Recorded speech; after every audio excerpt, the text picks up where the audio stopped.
था कि कुर्बानी का गोश्त गैर मुस्लिम को देना कैसा है।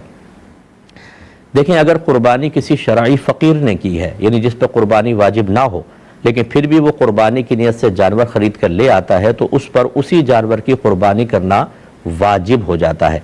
तो अगर शरई फ़कीर ने कुर्बानी की है तो फिर तो याद रखें कि वो आला हज़रत इमाम अहले सुन्नत ने यही फरमाया कि फिर वो उस गोश्त में से किसी काफिर को नहीं दे सकता। अगर देगा तो इस पर तावान लाजिम आएगा, यानी जितने का गोश्त दिया उसकी कीमत सदका करनी होगी, इसमें से बिल्कुल नहीं दे सकता। और अगर गनी करता है, मालिक निसाब जिसको कहते हैं, वो करता है, तो उसके बारे में आपने इरशाद फरमाया कि गनी ज़बह करे तो इसका ज़बह से ही वाजिब अदा हो गया, गोश्त का इसे इख्तियार है। और फरमाया मगर मुस्तहब है कि इसके 3 हिस्से कर ले, एक हिस्सा अजीज़ों रिश्तेदारों के लिए होगा, एक हिस्सा खुद अपने लिए रख ले और तीसरा हिस्सा सदका कर दे, तसद्दुक करें। और फरमाया कि काफिर को देना इन तीनों मदों से बाहर है। अगर आप गौर करें, काफिर को सदक़े की चीज़ नहीं देनी चाहिए, वो अजीज़ रिश्तेदारों में नहीं है, वो अपने आप नहीं है, वो गैर है। लेकिन इसके बावजूद फरमाते हैं कि यहाँ के कुफ़ार को देना इन 3 मदों से खारिज है, लिहाजा इन्हें देना खिलाफ मुस्तहब है। बस इतना फरमाया, खिलाफ मुस्तहब है, और अपने मुसलमान भाई को छोड़कर देना हमाकत है। तो खुलासे कलाम ये हुआ कि काफिर को हत्तल इम्कान ना गोश्त दें, मुसलमान को दें, लेकिन अगर कोई देता है तो गुनाहगार नहीं होगा, खिलाफ सुन्नत है, खिलाफ मुस्तहब है कि उसको गोश्त दिया। और ये याद रखें कि मुफ्तियान किराम को चाहिए कि वो अपने अतराफ़ के तमाम माहौल को भी पेश नज़र रखें। ये इंतहाई ज़रूरी चीज़ होती है। जो अपने ज़माने के उर्फ़ से नावाकिफ़ हो वो फतवा देने में ज़रूर ख़ताएँ करेगा।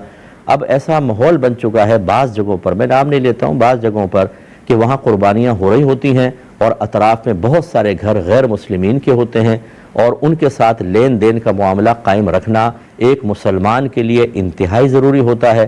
अगर वो अजनबियत का मामला करे, वो आके कहें आपका बकरा कटा, थोड़ा सा गोश्त दे दें, आप उसको मना करने की कोशिश करें, क्योंकि बाज़ ने यहाँ तक लिख दिया है कि काफिर को गोश्त देना गुनाह है। आला हज़रत सिर्फ खिलाफ मुस्तहब फरमा रहे हैं, गुनाह कैसे हो सकता है? तो फिर अगर वो इसी मसले को कि भाई काफिर को गोश्त देने नहीं चाहिए, गुनाहगार होंगे, इस तरह के मसाइल अगर बताएंगे और नहीं दिया, इससे दिल में कीना बैठता है, नफरत बैठती है और मसाइल पैदा होते हैं। इसलिए इस किस्म के माहौल के अंदर इजाज़त होनी चाहिए कि बिल्कुल अगर आप ये समझते हैं कि थोड़ा बहुत गोश्त देकर किसी के दिल से अपनी नफरत कम करवा सकते हैं, मुखालफत कम करवा सकते हैं, वो आपके ख़िलाफ़ किसी मतलब ख़तरनाक एक्टिविटी में हिस्सेदार नहीं बनेगा, तो बेस्ट है कि थोड़ा बहुत देकर आप उनको राज़ी रखें ताकि आपको बाद में मसाइल ना हो। और जहाँ ऐसी सूरत हाल नहीं है वहाँ पर बिल्कुल ठीक है, मुसलमान को दें, और हक़ पहला मुसलमान का ही है। लेकिन ये इस मसले के तहत जो मैंने आपको अर्ज़ किया, फतावा रज़विया के मसाइल के से हल ये निकाला था मसला, आपकी खिदमत में जिक्र किया, तो काफिर को देना ज़्यादा से ज़्यादा खिलाफ मुस्तहब है। लेकिन अगर मुसलमान मौजूद है तो उसको ना दें, बल्कि मुसलमान को दें।